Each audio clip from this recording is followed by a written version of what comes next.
तो पहली खबर भारत और नेपाल के बारे में आ रही है। भारत और नेपाल के बीच द्विपक्षीय संबंध थोड़े समय की सुस्ती और गलतफहमियों के बाद अब समान हो रहे हैं। दोनों देश के बीच संबंधों में सुधार के संकेत दिखाई दे रहे हैं। अपनी आगामी भारत यात्रा के दौरान नेपाली प्रधानमंत्री शेर बहादुर देउबा व्यापार, निवेश, कनेक्टिविटी और स्वास्थ्य सेवा के क्षेत्रों में भारत के साथ संबंधों को मजबूत करने पर जोर दे रहे हैं। लेकिन संबंधों के बीच मुख्य विशेषता भारत द्वारा वित्त पोषित सीमा पर रेल परियोजना का शुभ आरंभ होगा। नेपाल की राजधानी काठमांडू के साथ एक भारतीय शहर को जोड़ने वाली एक और रेलवे लाइन की घोषणा होने की संभावना है। नेपाल द्वारा बेल्ट एंड रोड इनिशिएटिव में शामिल होने के चीन के प्रस्ताव को ठुकराने के मद्देनज़र ये कदम द्विपक्षीय संबंधों के लिए बहुत महत्व रखता है।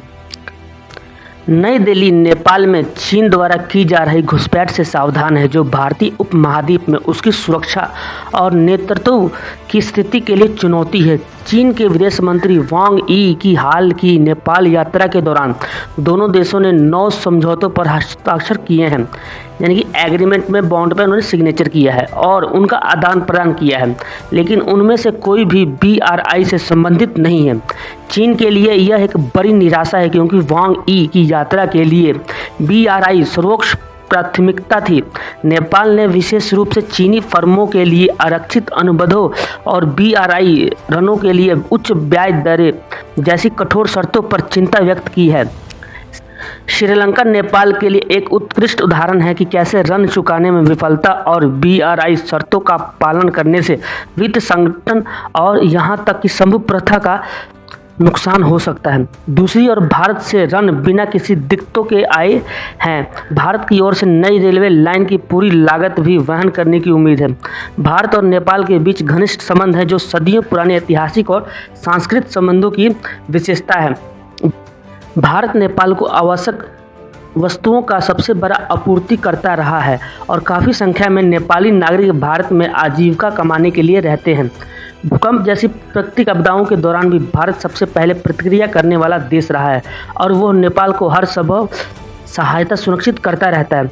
भारत ने नेपाल को 10 लाख कोविड-19 टीके दान किए हैं जब देश महामारी की चपेट में थी।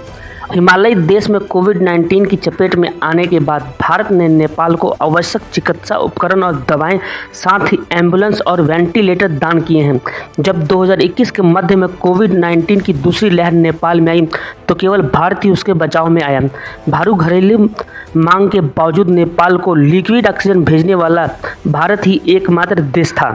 जरूरत के समय मदद ने भारत ने नेपाली लोगों की सद्भावना अर्जित की है। महत्वपूर्ण समय पर टीके उपलब्ध करवाने के लिए भारत को धन्यवाद देते हुए तत्कालीन नेपाली प्रधानमंत्री KP शर्मा ओली ने कहा था कि नेपाल एक पड़ोसी मित्र के इस कदम की सराहना करता है। आम नेपाली लोगों ने भी भारत को धन्यवाद दिया है और एक मजबूत दोस्ती की उम्मीद की है। देउबा ने भारतीय प्रधानमंत्री मोदी को नेपाली नागरिकों को वापस लाने में सहायता के लिए धन्यवाद दिया है। 2021 में भारत ने अफगानिस्तान से कई नेपाली लोगों को निकाला था। गलतफहमी के कोहरे के बीच नेपाल ने महसूस किया है कि भारत उसका सच्चा भरोसेमंद दोस्त है। नेपाल पिछले 1 साल से भारत के साथ संबंध सुधारने में लगातार प्रयास कर रहा है। जुलाई 2021 में देउबा के प्रधानमंत्री बनने के बाद इसे गति मिली है। नवंबर में अपनी भारत यात्रा के दौरान नेपाल के सेना प्रमुख जनरल प्रभुराम शर्मा को भारतीय राष्ट्रपति रामनाथ कोविंद द्वारा मानद भारतीय सेना के जनरल की उपाधि से सम्मानित किया गया था।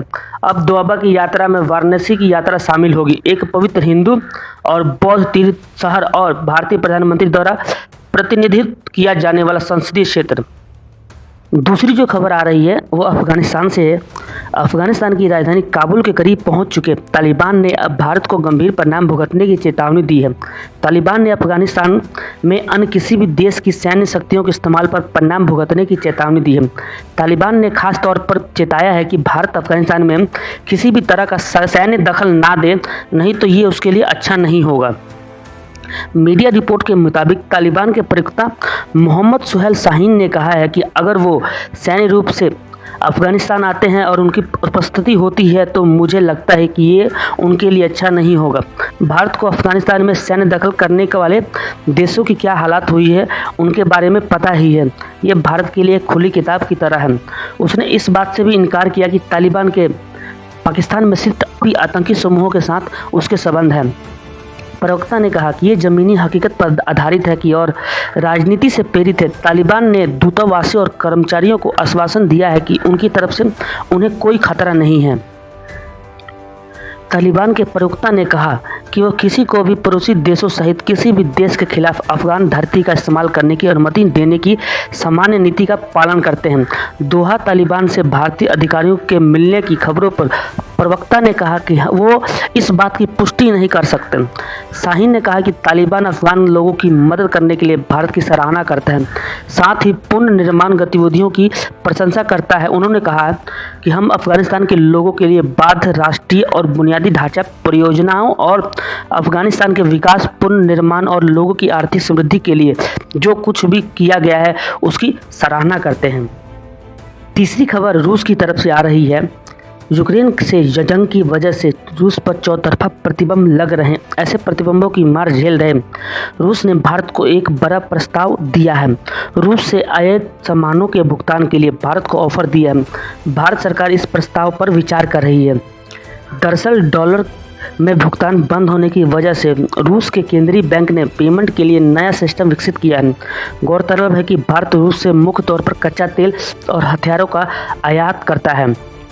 ब्लूमबर्ग में छपी खबर के अनुसार रूस के मैसेजिंग सिस्टम SPFS के इस्तेमाल से भारत रूबल में भुगतान कर सकता है। हालांकि अभी तक भारत सरकार ने इस ऑफर पर कोई फैसला नहीं किया है। इसी बीच आज रूस के विदेश मंत्री 2 दिन की भारत यात्रा पर आ रहे हैं। उम्मीद है कि इस दौरान इस प्रस्ताव पर विचार किया जा सकता है। अब सवाल यह है कि भारत को इससे क्या फ़ायदा मिलेगा। दरअसल इसके बदले में भारत को कम कीमत पर रूस से कच्चा तेल मिलने की उम्मीद है। अगर ऐसा हुआ तो भारत के लिए बड़ी राहत होगी। इस खास सिस्टम में रूसी मुद्रा यानी रूबल को भारतीय बैंकों में जमा किया जाएगा और फिर इसे भारतीय मुद्रा यानी रुपए में बदल दिया जाएगा। ठीक इसी तरह रुपए को रूबल में बदलकर भुगतान किया जाएगा। इतना ही नहीं, रूस भारतीय और रूसी बैंकों की ओर से जारी कार्डों को MIR पेमेंट सिस्टम से आपस में जोड़ना भी चाहता है।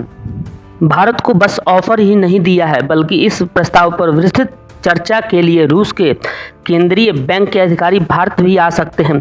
दरअसल भारत हथियारों के लिए रूस पर निर्भर है और साथ ही कच्चे तेल में लगातार हो रही तेजी के कारण भी भारत रूस से सस्ता तेल खरीदने का इच्छुक है।